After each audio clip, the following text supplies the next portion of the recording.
Good morning friends, welcome back. आज जो हम टॉपिक डिस्कस करने जा रहे हैं ये टॉपिक है circular flow of income. Some basic concepts of macroeconomics chapter का ये सेकंड वीडियो मैं अपलोड करने जा रहा हूं। इससे पहले मैंने some basic concepts of macroeconomics का एक वीडियो अपलोड किया जिसमें मैंने कुछ कॉन्सेप्ट्स के बारे में बताया, टाइप्स ऑफ गुड्स के बारे में बताया। मैंने आपको डेप्रिसिएशन का कॉन्सेप्ट क्लियर किया एंड टाइप्स ऑफ इन्वेस्टमेंट के बारे में भी मैंने आपके साथ डिटेल में डिस्कशन करी। अगर आपने वो वीडियो मिस किया तो उस वीडियो को जरूर देखिएगा। इस प्रेजेंट वीडियो में हम सर्कुलर फ्लो ऑफ इनकम के बारे में डिटेल में डिस्कशन करने जा रहे हैं। बहुत ही इंपॉर्टेंट कॉन्सेप्ट है इस चैप्टर का। साथ ही हम स्टॉक एंड फ्लो के बारे में भी डिस्कशन करेंगे। Circular flow of income simple language में पैसा जो है एक पर्सन से दूसरे पर्सन के पास फ्लो होता है। फॉर एग्जाम्पल, मैं आपसे कुछ परचेज करता हूं तो उसके लिए मैं आपको कुछ पैसे दूंगा। अब वो पैसे आप अपने पास तो रखेंगे नहीं, उस पैसे को आप भी यूज करेंगे।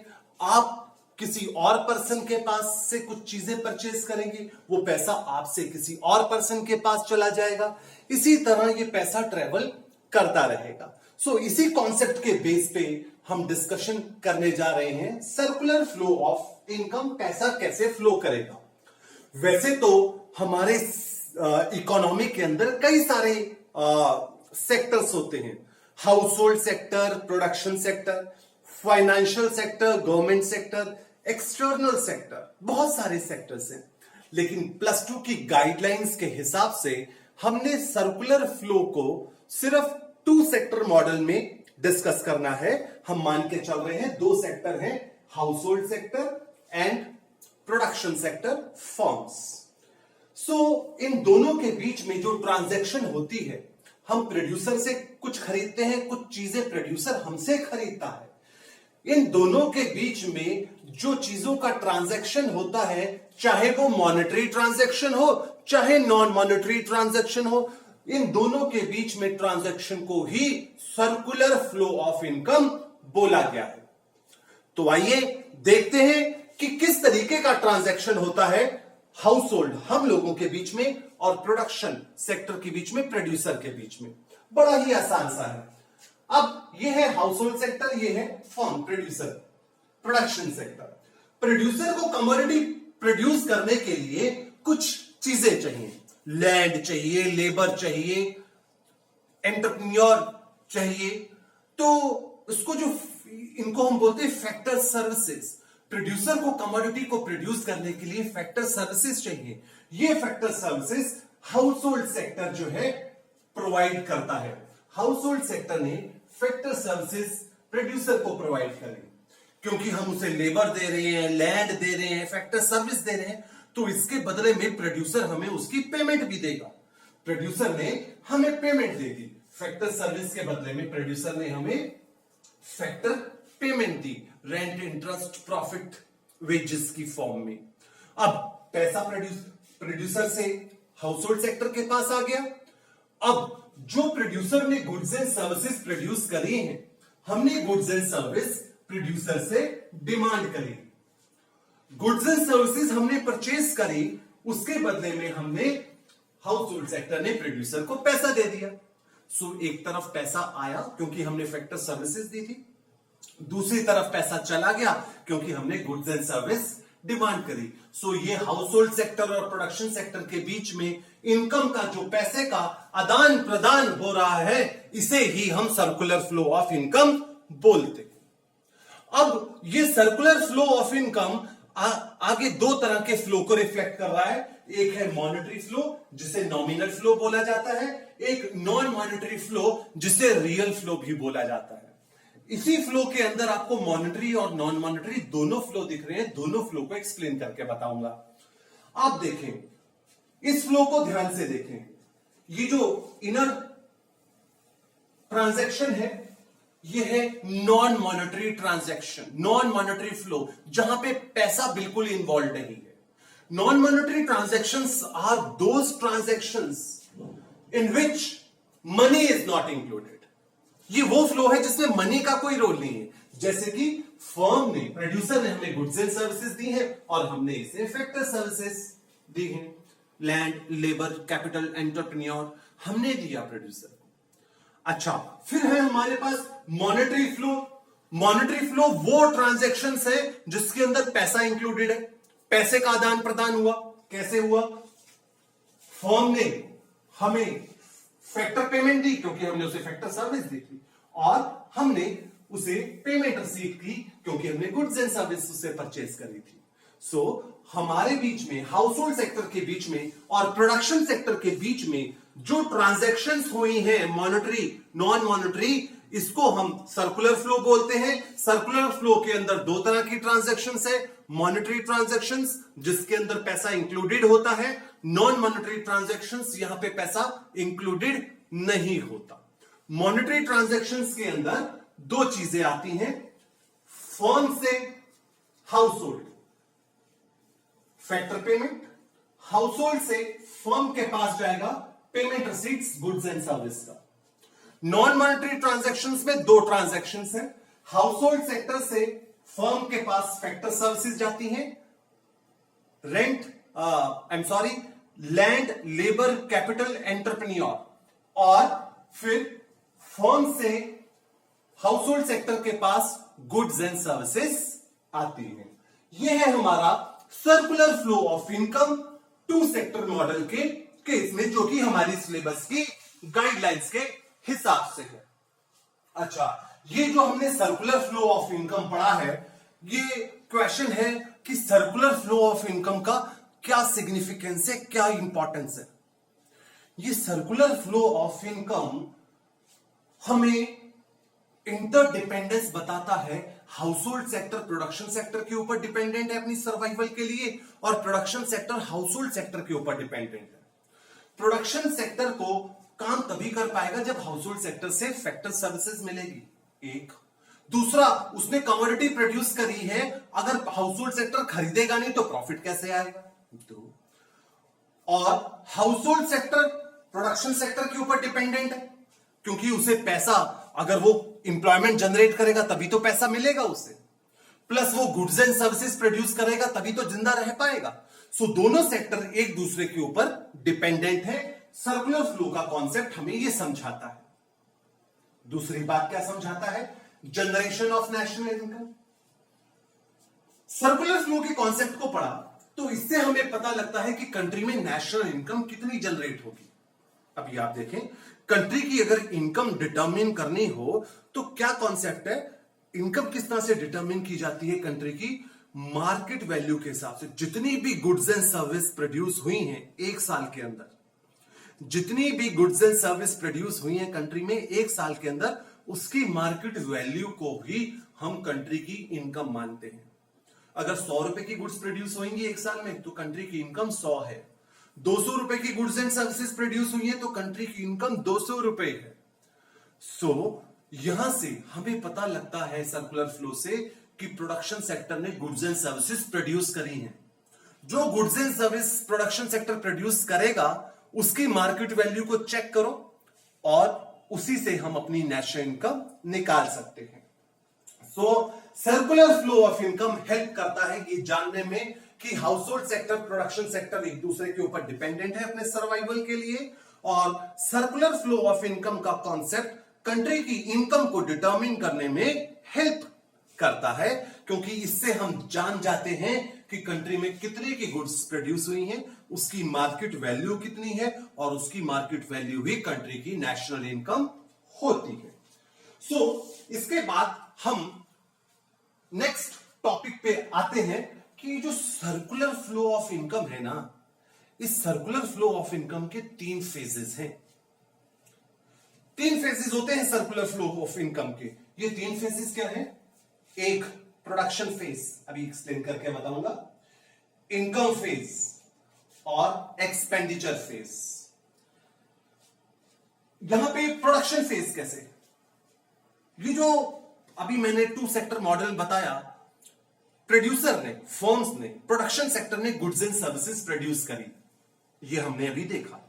सो जब प्रोडक्शन सेक्टर ने, फर्म ने गुड्स एंड सर्विसेज प्रोड्यूस करी हैं, ये इसका प्रोडक्शन फेज बन जाता है। अच्छा, और क्या होता है कि ये production sector house hold sector को फैक्टर पेमेंट देता है, वेजेस, रेंट, इंटरेस्ट, प्रॉफिट की फॉर्म में। सो ये बन जाता है उसका इनकम फेज, क्योंकि हाउस होल्ड सेक्टर ने फैक्टर सर्विसेज दी थी, उसके बदले में उन्होंने कमाया है, तो ये बन जाता है इनकम फेज। और फिर है एक्सपेंडिचर फेज। एक्सपेंडिचर फेज क्या है? जो प्रोडक्शन सेक्टर ने गुड्स एंड सर्विसेज प्रोड्यूस करी हैं, हाउस होल्ड सेक्टर उस गुड्स एंड सर्विसेज को परचेज करने के लिए उसी इनकम को स्पेंड भी करता है। सो ये जो इंटरडिपेंडेंस हमने देखी production sector house hold sector की, इसके अंदर तीन इंपॉर्टेंट एस्पेक्ट्स निकल के आते हैं। Production phase, goods and services produce by production sector; income phase, factor income generated by household sector by giving their services to production sector. Then third, expenditure phase, amount of money spent by household sector on the purchase of goods and services. National income को calculate करते हुए, आप national income का मेरा एक video भी देखेंगे, national income को कैलकुलेट करने के तीन मेथड्स होते हैं। वैल्यू एडेड मेथड, जिसका दूसरा नाम प्रोडक्शन मेथड भी है, इनकम मेथड, एक्सपेंडिचर मेथड। सो सर्कुलर फ्लो से ही ये तीनों मेथड निकल के आते हैं। आप अपनी बुक के मेजरमेंट ऑफ नेशनल इनकम का अगर चैप्टर देखें तो उसमें नेशनल इनकम को मेजर करने के तीन मेथड्स बताए गए हैं। वैल्यू एडेड मेथड यानी कि production method, this phase; income method, this phase; expenditure method, this phase. Circular flow of income से ही नेशनल इनकम को मेजर करने के तीनों मेथड्स निकल के सामने आते हैं। तो इसके बाद हम आगे चलते हैं। ये क्वेश्चन बताया गया है आपके सामने, circular flow of income in two sector economy is based on the axiom that one's expenditure is others income. Do you agree with this statement? जी हां। क्वेश्चन है, एक सेक्टर का खर्चा दूसरे सेक्टर की इनकम होता है, ट्रू। अभी आप देखें, ये एक्सप्लेन करने से पहले छोटा सा एग्जांपल। आप एक शॉपकीपर हैं, मैं एक कस्टमर हूं। मैं आपकी दुकान पे आके कुछ सामान अगर आपसे परचेज करता हूं तो मेरा जो खर्चा होगा, अगर मैंने 100 रुपए का खर्चा किया तो आपकी 100 की इनकम है। सो मेरा खर्चा इज योर इनकम। तो ये एग्जाम, ये बिलीफ 100% करेक्ट है कि एक सेक्टर का खर्चा दूसरे सेक्टर की इनकम हो जाएगा। फॉर एग्जाम्पल, ये सर्कुलर फ्लो मैंने अभी आपको बताया था। इस सर्कुलर फ्लो के अंदर क्या है? इस सर्कुलर फ्लो के अंदर सबसे पहले प्रोडक्शन सेक्टर ने हाउस होल्ड सेक्टर को फैक्टर पेमेंट दिया, रेंट, इंटरेस्ट, प्रॉफिट, वेजेस की फॉर्म में।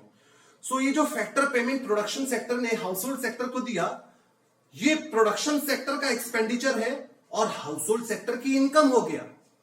अब ये पैसा जब हाउस होल्ड सेक्टर के पास आ गया तो हाउस होल्ड सेक्टर ने गुड्स एंड सर्विसेज की परचेज के ऊपर वो पैसे को खर्च कर दिया। अब हाउस होल्ड सेक्टर का ये खर्चा है और यही खर्चा हाउस होल्ड सेक्टर का प्रोडक्शन सेक्टर की इनकम बन जाता है। तो ये कहना 100% करेक्ट रहेगा कि एक सेक्टर का खर्चा दूसरे सेक्टर की इनकम होता है। उसके बाद हम सर्कुलर फ्लो के नेक्स्ट क्वेश्चन, नेक्स्ट टॉपिक पे आते हैं कि जो फ्लो ऑफ इनकम है इसको सर्कुलर फ्लो क्यों बोला जाता है। बात को ध्यान से सुनना मेरी। इनकम जो फ्लो कर रही है हाउस होल्ड से प्रोडक्शन सेक्टर पे, प्रोडक्शन सेक्टर से हाउस होल्ड सेक्टर के पास, इसको सर्कुलर फ्लो क्यों बोला गया? सर्कुलर फ्लो इसलिए बोला गया क्योंकि ये नेवर एंडिंग प्रोसेस है, कभी ना खत्म होने वाला प्रोसेस है। जो पैसा हाउस होल्ड सेक्टर से मेरे पास आया, क्योंकि मैंने उनको फैक्टर सर्विस दी थी, हाउस होल्ड सेक्टर ने प्रोडक्शन सेक्टर को फैक्टर सर्विस दी थी, ये था रियल फ्लो। अब जब मैं फैक्टर सर्विस दूंगा तो उसके बदले में ऑब्वियसली मैंने काम किया है, मैं पैसे की डिमांड करूंगा। रियल फ्लो के कॉरस्पॉन्डिंग एक मॉनेटरी फ्लो ऑटोमेटिकली जनरेट होगा। मैंने काम किया, रियल फ्लो किया, तो ऑटोमेटिकली मैं पैसे की डिमांड करूंगा, मॉनेटरी फ्लो अपने आप ही जनरेट हो जाएगा। अच्छा, जब मेरे पास पैसा आ गया, हाउस होल्ड सेक्टर के पास पैसा आ गया, सो पैसा जो है मुझे फोर्स करेगा गुड्स एंड सर्विस को परचेज करने के लिए। इस मॉनेटरी फ्लो के चक्कर में फिर एक रियल फ्लो जनरेट होगा। मैं गुड्स एंड सर्विस की डिमांड करूंगा, और मैं जब गुड्स एंड सर्विस की डिमांड करूंगा, प्रोडक्शन सेक्टर फ्री में नहीं देगा, प्रोडक्शन सेक्टर उसके पैसे मांगेगा। इस जो रियल फ्लो के बाद एक और मॉनेटरी फ्लो जनरेट हो जाएगा। अब ये पैसा जब प्रोडक्शन सेक्टर के पास चला जाएगा, प्रोडक्शन सेक्टर और प्रॉफिट कमाने के चक्कर में और प्रोडक्शन करना चाहेगा, और वो और फैक्टर सर्विस की डिमांड करेगा। फिर से हम उनके पास जाके काम करेंगे, हम जाके काम करेंगे तो फिर से पैसा मांगेंगे, वो पैसा हमारे पास फिर से आ जाएगा। ये सर्कल चलता जाएगा, कभी खत्म नहीं होगा। इसीलिए इसे सर्कुलर फ्लो बोला जाता है। करेक्ट? इसके बाद हमारे पास एक क्वेश्चन आता है, क्या ये जो सर्कुलर फ्लो है कभी खत्म हो सकता है? वैसे तो सर्कुलर फ्लो कभी खत्म नहीं होगा, क्योंकि प्रोडक्शन एंड कंजम्पशन एक्टिविटी कभी खत्म नहीं होने वाली। इकोनॉमी में प्रोडक्शन कंजम्पशन एक्टिविटी कभी खत्म नहीं होगी, इसलिए सर्कुलर फ्लो खत्म नहीं होगा।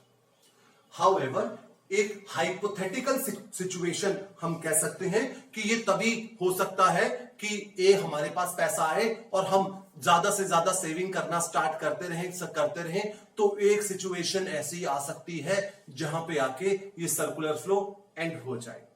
बट ऐसा नहीं होगा, क्योंकि ये एक हाइपोथेटिकल सिचुएशन है कि हम सेविंग करते जाएं।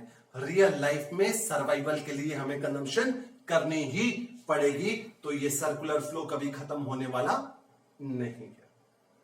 सो दोस्तों, this was all about circular flow of income, जिसमें सर्कुलर फ्लो का मीनिंग पढ़ा 2 सेक्टर मॉडल में, इसके types monetary and real flow, इसकी सिग्निफिकेंस मैंने आपको बताई कि ये इंटरडिपेंडेंस को रिफ्लेक्ट करता है और नेशनल इनकम को मेजर करने में हेल्प करता है। फिर मैंने बताया कि सर्कुलर फ्लो बताता है कि एक सेक्टर का खर्चा दूसरे सेक्टर की इनकम के बराबर होता है। हमने डिस्कस किया कि जो सर्कुलर फ्लो है ये नेवर एंडिंग फ्लो है, कभी ना खत्म होने वाला फ्लो है, बट एक हाइपोथेटिकल सिचुएशन में ही खत्म हो सकता है, वो भी हाइपोथेटिकल है, रियल नहीं। इसके बाद हम अपने एक और इंपॉर्टेंट कॉन्सेप्ट के ऊपर मूव करते हैं, जो कि है स्टॉक एंड फ्लो। ये स्टॉक एंड फ्लो क्या है, जरा एक नजर मारते हैं। लेकिन स्टॉक एंड फ्लो, ये जो मैंने आप सामने डिफरेंस लिखा हुआ है, एक बार स्टॉक एंड फ्लो को समझ लेते हैं। जो स्टॉक का कॉन्सेप्ट है, ये कहता है कि किसी भी चीज को जब हम कैलकुलेट करते हैं, मेजर करते हैं at a particular point of time, अभी के अभी। फ्लो का कॉन्सेप्ट कहता है कि जब भी किसी चीज को मेजर करेंगे over the period of time, एक दिन, एक साल, एक महीना, एक हफ्ता। मैं क्या कहना चाहता हूं, आप मेरी बात को ध्यान से सुनना। एक एग्जांपल के साथ शेयर करता हूं। अगर मैं कहता हूं आपके पास कितने पैसे हैं, अभी के अभी, इस टाइम पॉकेट में कितने पैसे हैं, मैं पूछ रहा हूं आपके पास कितने पैसे हैं, तो मैं बात कर रहा हूं eight a point of time, अभी के अभी। ये कॉन्सेप्ट कहलाएगा स्टॉक। मैं कहता हूं आपके बैंक में कितने पैसे हैं, यानी कि अभी के अभी, वो कॉन्सेप्ट है स्टॉक। तो फ्लो क्या है, मैं कहता हूं आपने पिछले महीने कितने पैसे कमाए, दिस इज फ्लो, क्योंकि ये महीने का टाइम इंटरवल है, ये over the period of time. Time का यहां पे स्टार्ट और एंड पॉइंट है, जहां पे भी टाइम का हमें स्टार्ट और एंड पॉइंट मिल रहा है वो फ्लो होता है। जहां टाइम का कोई भी डायमेंशन नहीं होता, स्टार्ट और एंड पॉइंट नहीं होता, अभी के अभी की बात होती है, वो होता है स्टॉक। स्टॉक किसी भी चीज को मेजर करना अभी के अभी, eight a particular point of time. Flow किसी भी चीज को मेजर करना over the period of time, जहां पे टाइम का स्टार्ट और एंड पॉइंट होगा वो फ्लो होगा, जहां पे टाइम का स्टार्ट और एंड पॉइंट नहीं होगा वो स्टॉक होगा। कुछ एग्जाम्पल्स हैं हमारे पास, जैसे कि अगर हम पूछते हैं कि what is the population of the country, यानी कि वो अभी की बात हो रही है, पॉपुलेशन ऑफ द कंट्री अभी के अभी आज की तारीख में क्या पॉपुलेशन है, तो वो स्टॉक। अगर हम बोलते हैं what is the growth rate of population, तो ग्रोथ रेट ऑफ पॉपुलेशन तो साल की होती है किसी भी कंट्री में। पॉपुलेशन स्टॉक है, growth rate of population flow है, क्योंकि वो एक साल का होता है। इसी तरह हमारे पास कुछ और कॉन्सेप्ट्स भी हैं जो इस चीज को और ज्यादा क्लैरिफाई करते हैं। Stock, wealth of the nation. Wealth of the nation को अगर देखा जाए, हम जब डेफिनेशन लेते हैं wealth of the nation, eight a particular point of time country के पास कैपिटल एसेट्स कितने हैं, गोल्ड कितना है, पैसा कितना है, कंट्री की टोटल वेल्थ कितनी है, वो at a point of time होती है। लेबर फोर्स, काम करने वाले लोग कंट्री में कितने हैं, at a point of time. Capital, मशीनें कितनी हैं, at a point of time. Supply of money की डेफिनेशन मनी के चैप्टर में देखें तो सप्लाई ऑफ मनी की डेफिनेशन में भी बोला गया है, it refers to the total amount of money available with people in the country at a particular point of time. Money के चैप्टर में देखिएगा डेफिनेशन में at a particular point of time लिखा हुआ है। बैंक डिपॉजिट, कितना पैसा है आपके अकाउंट में अभी के अभी। पॉपुलेशन कितनी है कंट्री में, जब हम बोलते हैं इंडिया की पॉपुलेशन कितनी है तो हम ये नहीं कहते कि एक साल में कितनी है, आज कितनी है, अब कितनी है। Distance between Delhi to Mumbai, किसी भी दो डेस्टिनेशन के बीच में जो डिस्टेंस की बात की जाए वो हमेशा कांस्टेंट रहता है, at a particular point of time ही होता है, तो वो भी स्टॉक कहलाता है। फ्लो के कुछ एग्जाम्पल, नेशनल इनकम, कंट्री की इनकम एक साल की मेजर की जाती है। एक साल में कंट्री ने कितना कमाया, एक साल में कंट्री की कितनी डिमांड हुई, एक साल में कितने गुड्स एंड सर्विसेज परचेज करेंगे, एक साल में कितनी गुड्स एंड सर्विसेज को प्रोड्यूस करके ऑफर किया गया मार्केट में बेचने के लिए। गवर्नमेंट बजट, गवर्नमेंट भी आने वाले एक साल का एस्टिमेटेड इनकम और एक्सपेंडिचर बताती है। मैंने बताया फ्लो के अंदर टाइम डायमेंशन, स्टार्ट और एंड पॉइंट, ये सारे के सारे एक साल की बात हो रही है, फर्स्ट डे से लेके 365th डे तक। देन इन्वेस्टमेंट, कितना पैसा एक साल के अंदर इन्वेस्ट किया गया, कितना पैसा इनकम में से सेव किया गया एक साल के अंदर। कैपिटल फॉर्मेशन, एक साल के अंदर स्टॉक ऑफ मशीनरी में कितना चेंज आया। इंटरेस्ट, एनुअल इंटरेस्ट रेट होता है, एक साल में कितना रेट ऑफ इंटरेस्ट पे करना पड़ेगा। सो दोबारा बता रहा हूं, ये सारे के सारे बोर्ड में ऐसे क्वेश्चन आते हैं, कमेंट करो ये क्या है, स्टॉक है या फ्लो है, ये क्या है, स्टॉक है फ्लो है। तो ये सारे के सारे कॉन्सेप्ट्स आपके सामने हैं, इसी के ऊपर क्वेश्चन पूछे जा सकते हैं, बताएं स्टॉक है या फ्लो है। स्टॉक क्यों है, क्योंकि वो at a particular point of time measure होता है। फ्लो क्यों है, क्योंकि वो over the period of time measure होता है, एक साल में, एक महीने में, एक हफ्ते में, 10 दिन में, 15 दिन में। सो ये सारे के सारे हमारे फ्लो कहलाएंगे, जहां पे भी टाइम डायमेंशन होगा। सो दोस्तों, ये हमारा स्टॉक एंड फ्लो का कॉन्सेप्ट रहा। होप ये कॉन्सेप्ट आपने अंडरस्टैंड किया होगा। Thank you for watching this video.